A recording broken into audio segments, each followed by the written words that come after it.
Microprocessor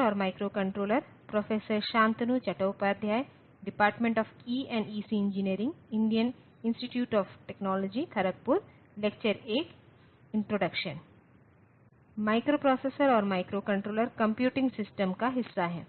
अब computing system एक विस्तृत श्रृंखला है, एक विस्तृत अनुप्रयोगों के समूह में विस्तृत है, कैलकुलेटर जैसे बहुत छोटे से शुरू करके फिर सेल फोन, जब तक हमें सुपर कंप्यूटर जैसे बहुत उच्च अंत कंप्यूटिंग प्लेटफॉर्म नहीं मिले। अब जबकि हम छोटे अनुप्रयोगों के बारे में बात कर रहे हैं, उनके छोटे आकार और स्थान के कारण पावर की आवश्यकताओं को हमें अनुकूलित करना होगा और वहां हम देखेंगे कि माइक्रोकंट्रोलर सबसे अधिक उपयोग किए जाते हैं।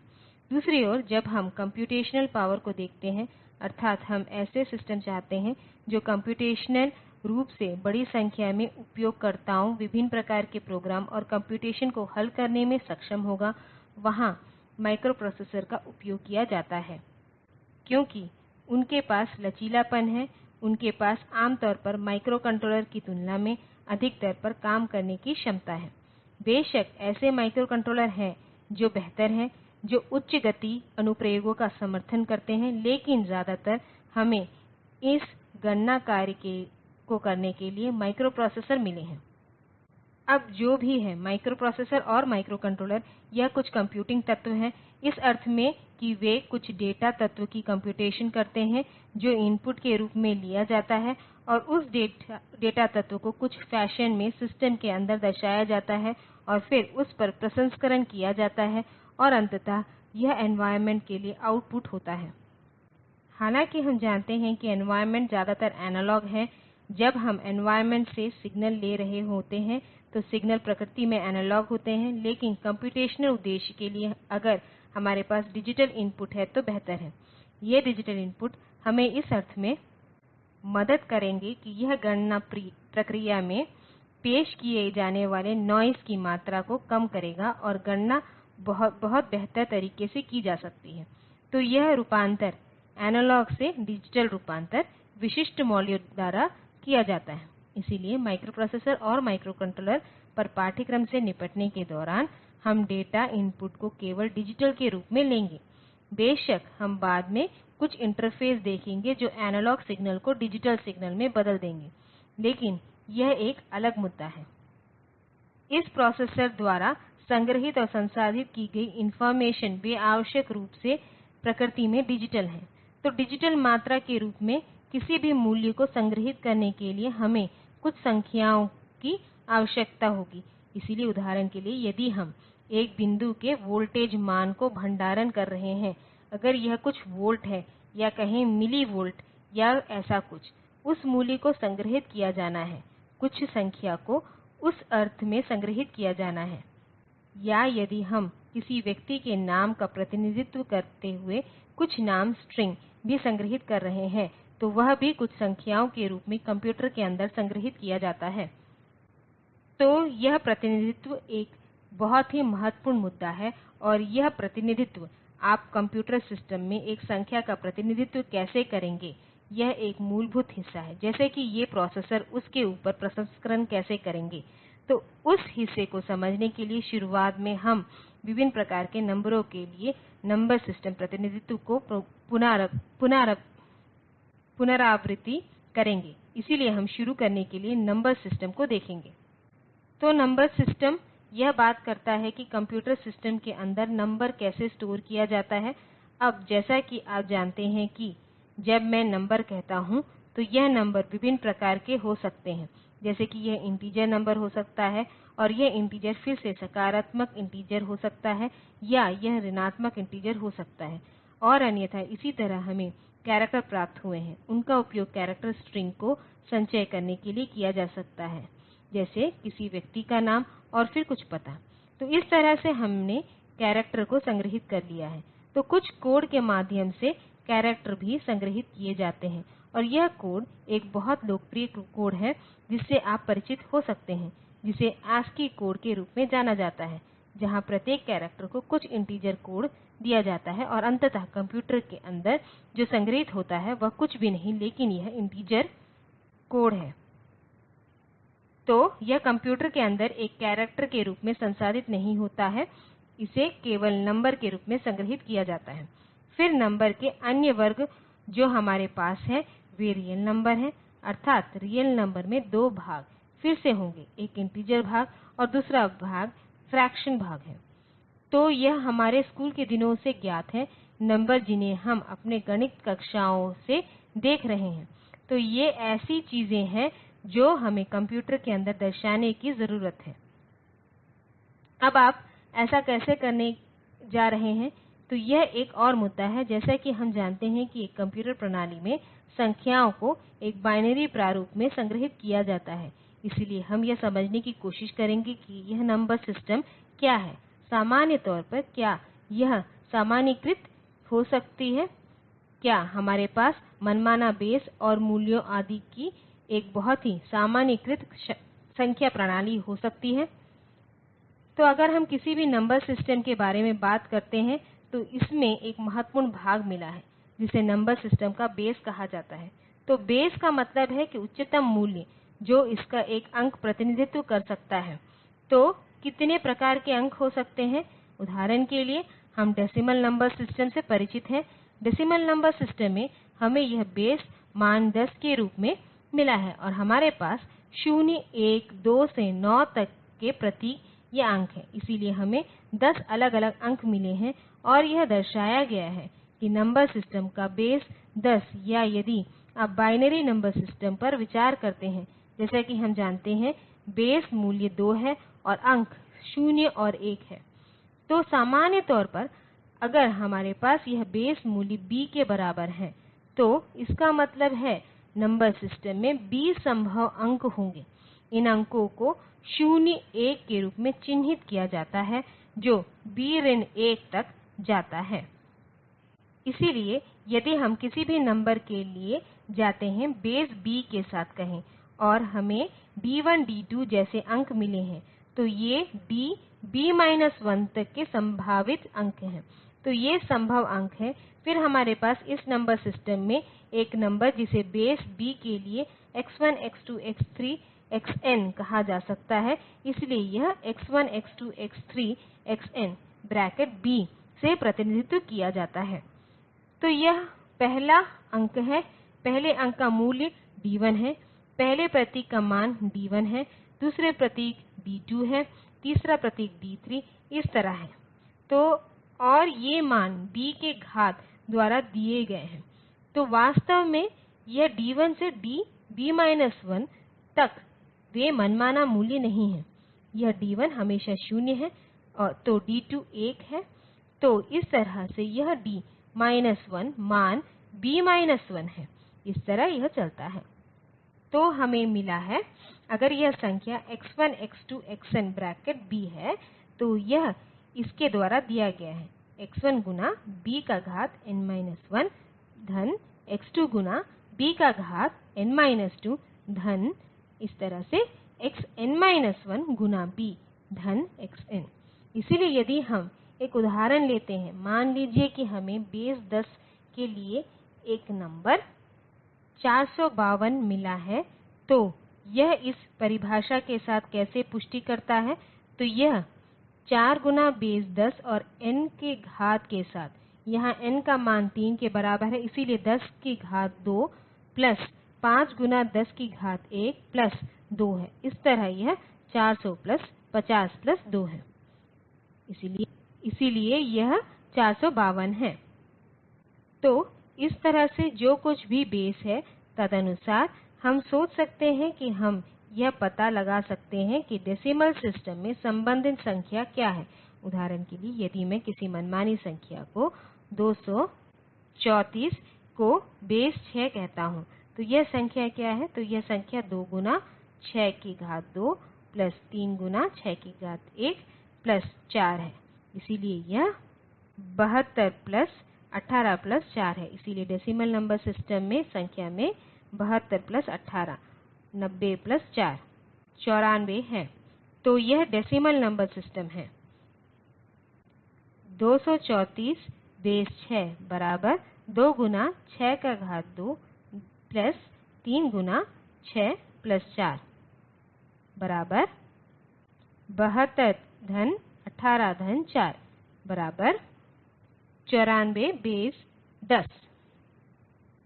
तो इस तरह से किसी भी नंबर सिस्टम में दिए गए नंबर का हम डेसीमल नंबर सिस्टम में संबंधित मूल्य का पता लगा सकते हैं। और निश्चित रूप से हम किसी भी नंबर सिस्टम में किसी भी संख्या का प्रतिनिधित्व कर सकते हैं। मेरा क्या मतलब है, किसी भी मूल्य जो मुझे दिया गया है डेसीमल नंबर सिस्टम में, मैं इसे किसी भी अन्य वांछित नंबर सिस्टम में प्रतिनिधित्व कर सकता हूं। तो यह किया जा सकता है, लेकिन कुछ ध्यान दिया जाना चाहिए। यदि नंबर सिस्टम का बेस b है तो अंक जो हमारे पास है वह 0 1 से b ऋण 1 तक होने चाहिए। इसलिए यह नहीं हो सकता है कि इसे एक अंक मिला है जिसका मूल्य b से अधिक है, तो यह संभव नहीं है। तो यह एक वैध नंबर सिस्टम नहीं है। तो अब कैसे कन्वर्ट करें, कैसे एक नंबर सिस्टम से दूसरे नंबर सिस्टम पर जाएं। तो इससे पहले आप ऑक्टल नंबर सिस्टम से भी परिचित हैं। ऑक्टल नंबर सिस्टम में जहां नंबर सिस्टम का बेस 8 है और आप जानते हैं कि हमारे पास जो अंक हैं वे 0 से 7 हैं। फिर हमें हेक्साडेसिमल नंबर सिस्टम मिला है, जहां इस हेक्साडेसिमल नंबर सिस्टम में संख्याओं का बेस मूल्य 16 हो सकता है और अंक 0 से 15 हो सकते हैं। अब 15 का प्रतिनिधित्व करना मुश्किल है, इसलिए कुछ नए प्रतीकों को पेश किया गया है।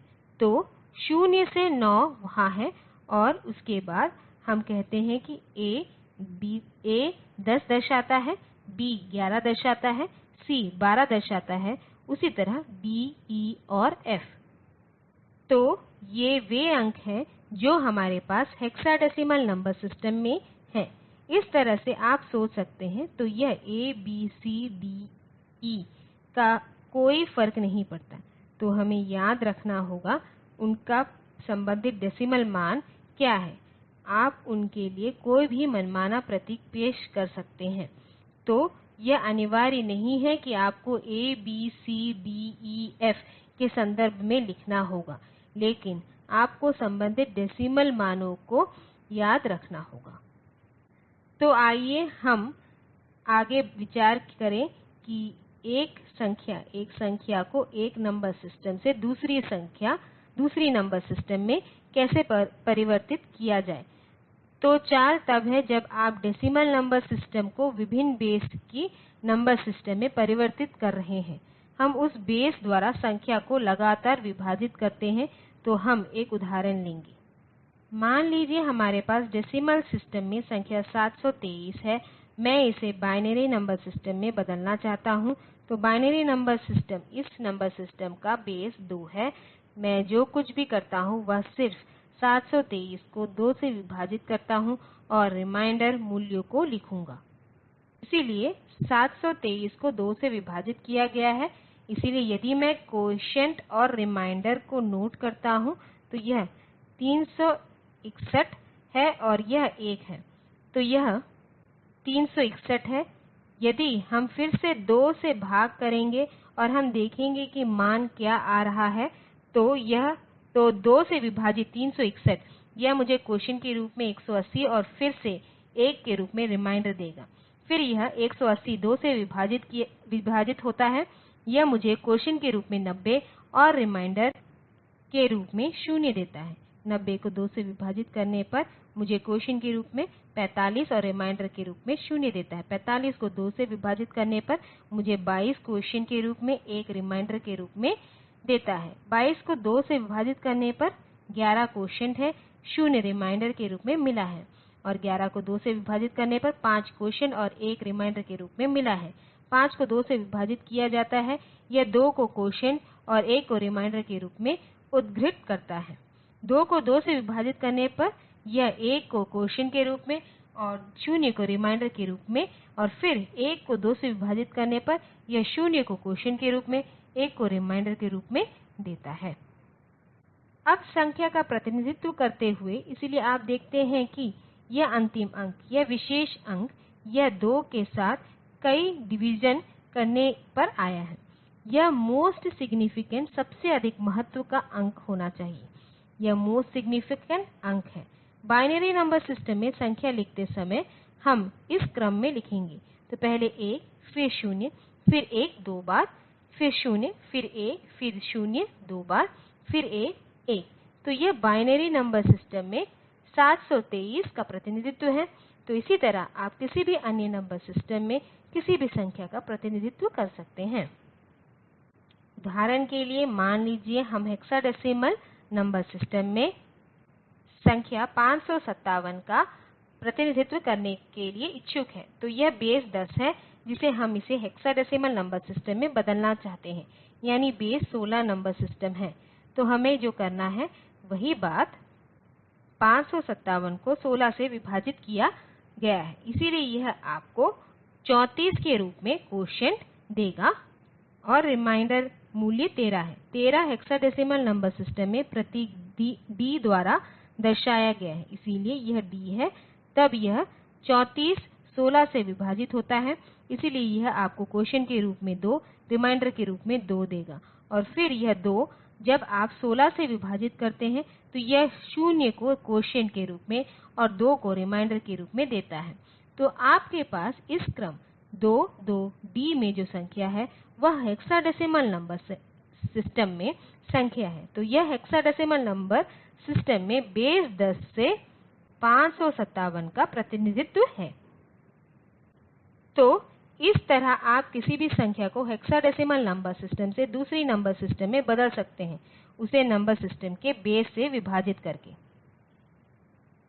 हम भिन्नात्मक संख्याओं वास्तविक संख्याओं को भी परिवर्तित कर सकते हैं, लेकिन वास्तविक संख्या में क्या होता है कि अगर यह संख्या का पूर्णांक भाग है, उसके बाद हमें एक दशमलव मिला है और उसके बाद आपको आंशिक भाग मिला है। अब इस मामले में पूर्णांक भाग में जब आप इस तरफ से इस तरफ जा रहे हैं तो अंकों का वजन बढ़ रहा है। यहाँ एक अंक इस बिंदु पर एक अंक से अधिक महत्वपूर्ण है और यह इसके घात के मूल्यों से बढ़ रहा है। दूसरी ओर भिन्नात्मक भाग पर अंकों के साथ अंक जो अंश बिंदु के करीब हैं, जो कि यह बिंदु दशमलव बिंदु है, वे अधिक महत्वपूर्ण हैं। इसलिए जैसा कि आप इस दशमलव बिंदु से दूर जा रहे हैं, उस अंक का महत्व कम हो जाता है। तो आप कह सकते हैं कि हमारे पास डेसीमल नंबर सिस्टम में संख्या 575 है और हम इसे बाइनरी नंबर सिस्टम में बदलना चाहते हैं। फिर सबसे पहले इस 5 को बाइनरी नंबर सिस्टम में बदलना होगा। तो 5 को 2 से विभाजित किया गया है, आपको 2 क्वोटिएंट के रूप में एक रिमाइंडर के रूप में मिला है। फिर 2 को 2 से विभाजित किया गया, आपके पास क्वोटिएंट के रूप में 1 और रिमाइंडर के रूप में 0। और फिर इस 1 को 2 से विभाजित किया गया है, आपके पास 0 के रूप में क्वोटिएंट और रिमाइंडर के रूप में 1 है। तो 5 भाग के लिए मुझे 101 अंक मिले हैं। फिर दशमलव बिंदु आता है और अब यह 075 है। यह 075 बेस से विभाजित होने के बजाय हम बेस से गुणा करेंगे। तो 075 गुणा 2 में जो हमें इसे 15 कर देगा और उस 15 में हम 1 को सिग्नीफिकेंट नंबर के रूप में लेंगे। तो यह 2 से गुणा करता है, यह मुझे 15 देता है। तो इसमें से यह 1 महत्वपूर्ण है, तो यह 1 लिया जाता है और यह 05 फिर से 2 से गुणा किया जाता है, तो आपको 10 मिलता है। फिर से 1 लिया जाता है और यह फिर यह 0 हो जाता है। तो उसके बाद यह मान 0 हो गया है। फिर से गुणा करने का कोई मतलब नहीं है। तो यह भिन्नात्मक भाग को 1 1 के रूप में दर्शाया गया है और आप देखते हैं कि यह वास्तव में 575 के लिए संख्या का प्रतिनिधित्व करता है, क्योंकि दशमलव बिंदु से पहले बाईं ओर 5 का प्रतिनिधित्व करता है, दाईं ओर प्रतिनिधित्व 1 गुना 2 का घात ऋण 1 है, क्योंकि यह नंबर सिस्टम का बेस 2 है। तो हम 2 का घात ऋण 1 प्लस 1 गुना 2 का घात ऋण 2 में जाते हैं। यह 2 का घात ऋण 1 जो कि आधा है, जो 05 प्लस 025 है, तो यह 075 है। तो इस तरह से आप देखते हैं कि यह संख्या अगर हम नंबर सिस्टम के बेस से भिन्न भाग को गुणा करते हैं तो इसके पूर्णांक को अगले सिग्नीफिकेंट नंबर के रूप में लेते हैं और नंबर सिस्टम के बेस द्वारा शेष अंश भाग को गुणा करते हैं। तो इस तरह से हम पूरे भिन्न भाग को उस विशेष नंबर सिस्टम में प्रतिनिधित्व कर सकते हैं। इसलिए मूल रूप से यदि यह संख्या ऐसी है कि उदाहरण के लिए उस नंबर सिस्टम में इसका सटीक रूप से प्रतिनिधित्व नहीं किया जा सकता है, यदि भिन्नात्मक भाग 033 है, तो यदि आप 033 को 2 से गुणा करते हैं तो यह कभी भी 0 पर नहीं आएगा, तो इसको कुछ रिमाइंडर लगातार मिलता रहेगा। तो यह वहाँ है, लेकिन यह होगा। इसलिए कुछ समय बाद ऐसा होता है कि जब आप कंप्यूटर सिस्टम में उस नंबर को स्टोर कर रहे होते हैं तो आपको एक परिमित शब्द का आकार मिला है, इसलिए आप कुछ सटीकता से परे संख्या का प्रतिनिधित्व नहीं कर सकते हैं। आपको उस बिंदु पर रुकना होगा और जो कुछ भी है आपको वह प्रतिनिधित्व लेना होगा। हालांकि यह निश्चित रूप से 033 के बराबर नहीं होगा या जो भी अंक आपने विचार में लिया है। तो इस तरह हम एक नंबर सिस्टम से दूसरे नंबर सिस्टम में बदल सकते हैं। अन्य शॉर्टकट तरीके हैं जिनके द्वारा आप संख्या को हेक्साडेसिमल या ऑक्टल नंबर सिस्टम में बदल सकते हैं। यदि आपके पास डेसीमल नंबर डी एक संख्या है और यदि आपके पास संबंधित बाइनरी नंबर बी है, मान लीजिए यह संख्या का बाइनरी प्रतिनिधित्व है, तो आप ऑक्टल के लिए क्या कर सकते हैं? ऑक्टल नंबर सिस्टम के लिए आप इसे 3 बिट्स के समूह या बिट्स के रूप में विभाजित कर सकते हैं। तो उनमें से प्रत्येक 3 बिट का एक समूह है। तो जो कुछ भी है अब आप इस 3 बिट संख्या समूह में से प्रत्येक को संबंधित ऑक्टल नंबर में बदल सकते हैं और यह ऑक्टल रिप्रजेंटेशन होगा। उदाहरण के लिए यदि मैं बाइनरी नंबर सिस्टम में संख्या 45 कहता हूं, तो यह एक 0 है, तो 1 यह 2 का घात 32 16 8 4 2 है, और यदि हम इस तरह से लेते हैं तो 40 यह भी 1 है, यह 0 है, यह 1 है, इसलिए 1 0 1 1 0 1 45 को बाइनरी रिप्रजेंटेशन 45 का बाइनरी रिप्रजेंटेशन है। अब जैसा कि मैंने इसे ऑक्टल नंबर सिस्टम में बदलने के लिए कहा है, आपको इसे 3 बिट्स में ग्रुप करना है। तो ये 3 बिट्स जो मुझे अंक 5 की संख्या देते हैं, इससे मुझे 55 मिला है। इसलिए 55 बेस 8 में आप इसे सत्यापित कर सकते हैं। यह 5 गुना 8 प्लस 5 है जो 45 के बराबर है। इसलिए ऑक्टल सिस्टम में यह 55 डेसीमल सिस्टम में 45 है। वही संख्या यदि आप हेक्साडेसिमल रूप में प्रतिनिधित्व करना चाहते हैं तो आपको 4 बिट समूह लेना होगा। यह एक 4 बिट समूह है। अब इसके बाद इसमें केवल 2 अंक प्राप्त हुए हैं, 0 और 1। तो आपको इसे 2 और 0 से बढ़ाना होगा।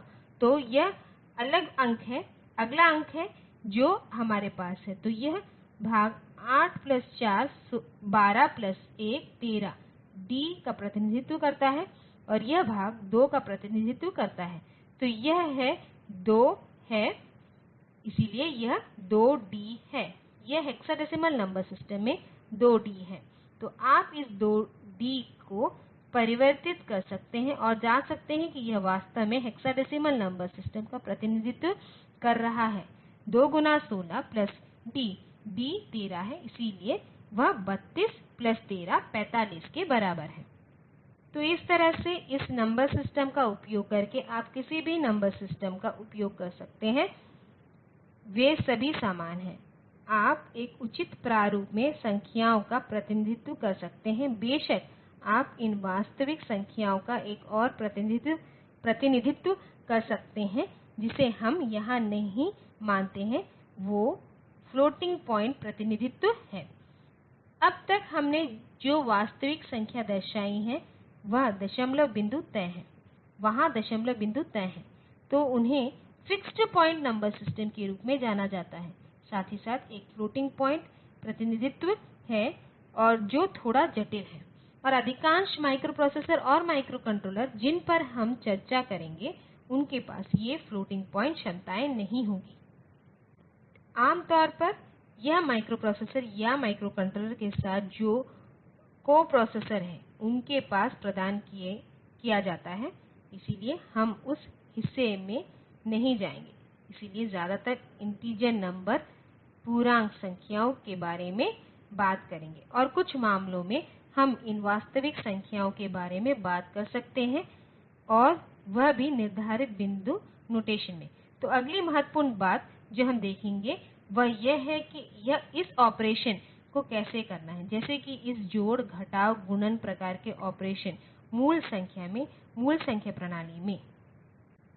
तो पहला सबसे महत्वपूर्ण ऑपरेशन जो हमारे पास है वह 2 नंबर का जोड़ है। अब हमारे स्कूल के दिन के गणित ज्ञान से 2 नंबर का जोड़ हम कर सकते हैं। असल में अगर मुझे 2 नंबर मिले हैं, कहें 1011 और कहें 0101, इसलिए आप उन्हें एक एक बिट करके जोड़ सकते हैं। मैं यहाँ बाइनरी नंबर सिस्टम के बारे में बात कर रहा हूँ। तो 1 प्लस 1 यह योग 0 है 1 के रूप में कैरी के साथ। तो 1 प्लस 1 0 है 1 के रूप में कैरी के साथ। 1 प्लस 1 0 है, वे 1 के रूप में कैरी उत्पन्न होते हैं और यह भी 0 है और वहाँ एक कैरी उत्पन्न किया गया है जो 1 है। तो चलिए हम चेक करें। तो यह 8 प्लस 2 प्लस 1 है जो कि 11 है और यह संख्या 101 है जो कि 5 है, इसलिए 11 प्लस 5 16 है। 1011 बेस 2 धन 0101 बेस 2 बराबर 10000 बेस 2। तो आप देखते हैं कि यह 16 का प्रतिनिधित्व है, लेकिन निश्चित रूप से जब मैं इस नंबर को 11 और 5 की तरह ले रहा हूं तो एक चिंता है। मैंने 4 बिट प्रतिनिधित्व लिया है, लेकिन मुझे जो परिणाम मिला है वह 5 बिट से प्रतिनिधित्व है। तो यह संख्या 16 नहीं हो सकती है। 4 बिट संख्या प्रणाली में प्रतिनिधित्व नहीं किया जा सकता है। इसलिए कंप्यूटर सिस्टम में यह एक बहुत ही महत्वपूर्ण समस्या है, क्योंकि कंप्यूटर में हम व्यक्तिगत संख्या को मनमानी लंबाई नहीं दे सकते हैं। इसके अलावा मनमाने ढंग के आकार संख्या पर जोड़ नहीं किया जा सकता है, इसलिए वहां हम उसे प्रोसेसर के वर्ड साइज कहते हैं और यह वर्ड साइज बताता है वह डेटा साइज क्या है जिस पर यह प्रोसेसर काम करेगा। यदि प्रोसेसर 4 बिट डेटा पर काम करता है तो यह एक समस्या बन जाती है, क्योंकि हमारे पास वहां 5 बिट परिणाम संग्रहीत नहीं हो सकते हैं। तो हमारे पास नहीं हो सकता है कोई परिणाम जो कि 5 बिट है। तो यह कठिनाई पैदा करता है और इस स्थिति को ओवरफ्लो की समस्या के रूप में जाना जाता है। तो परिणाम 4 बिट प्रतिनिधित्व से अधिक है और कई बार हम इस अतिरिक्त 1 बिट को समायोजित करने का प्रयास करते हैं, जो कुछ अतिरिक्त भंडारण के माध्यम से उत्पन्न होता है, जो कि प्रोसेसर में हम आमतौर पर कैरी बिट कहते हैं। तो इस अतिरिक्त बिट के लिए समर्पित एक अतिरिक्त स्थान है जो उत्पन्न होता है और इसे अक्सर कैरी बिट के रूप में जाना जाता है। लेकिन आपको एक बात समझनी चाहिए कि यदि हम 2 n बिट संख्या जोड़ रहे हैं तो परिणाम n प्लस 1 बिट हो सकता है, उससे अधिक नहीं। यदि आप 2 n बिट संख्या जोड़ रहे हैं तो परिणाम n प्लस 1 से अधिक नहीं हो सकता है। यह न्यायसंगत है कि एक कैरी बिट रखें जोड़ करने के लिए।